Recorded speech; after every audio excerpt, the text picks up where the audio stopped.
আইনানুগ হারে ওভারটাইম ভাতা এবং অন্যান্যদের ন্যায়সঙ্গত দাবিসমূহ তুলে ধরা হলো আজকের এই সংবাদ সম্মেলনের মধ্য দিয়ে।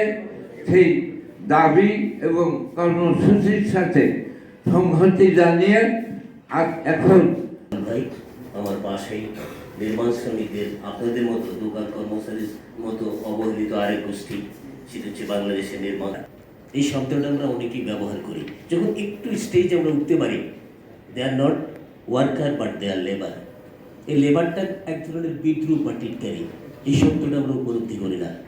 আমরা যারা দোকান কর্মচারী এখানে আছি, আমরাও অনেক সময় আমাদের আরেক ভাইকে, যখন আমি একটি স্টেজে উঠি, যেমন আমি আজকে শ্রমিক, দোকানের শ্রমিক, 1 বছর বা একটা জীবনের একটা পরিবর্তনের পরে আমি দোকানের মালিক হয়ে যাই, আমি সেই লোকটাই আমার দোকানে যে লোকটাকে রাখছি তাকে লেবার বলে ডাকছি।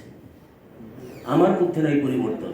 আমার জীবনের পরিবর্তন আনার জন্য, প্রত্যেকটা মানুষের জীবনে পরিবর্তনের জন্য প্রথম হচ্ছে আমার নিজকে পরিবর্তন করা। আমরা সেই জায়গায় নাই। ফলে দোকান কর্মচারী বলি বা অল কাইন্ডস অফ ওয়ার্কার বাংলাদেশে আমরা পরিবর্তন আনতে পারতেছি না, যেহেতু আমরা নিজেরাই পরিবর্তনে বিশ্বাস করি না। তো আজকে আমার নেতা এখানে সম্মেলন করছেন শ্রমিক কর্মরা, সেটা কুড়িয়ে নেয়।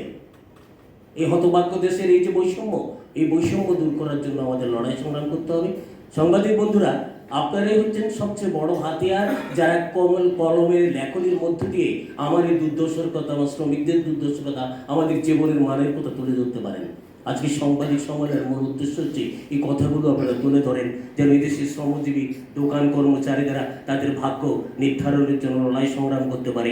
আপনাদের লেখনী দিয়ে এটা এদেশের রাষ্ট্র যারা পরিচালিত করে তাদের কর্ণকুহরে প্রবেশ করা যায়।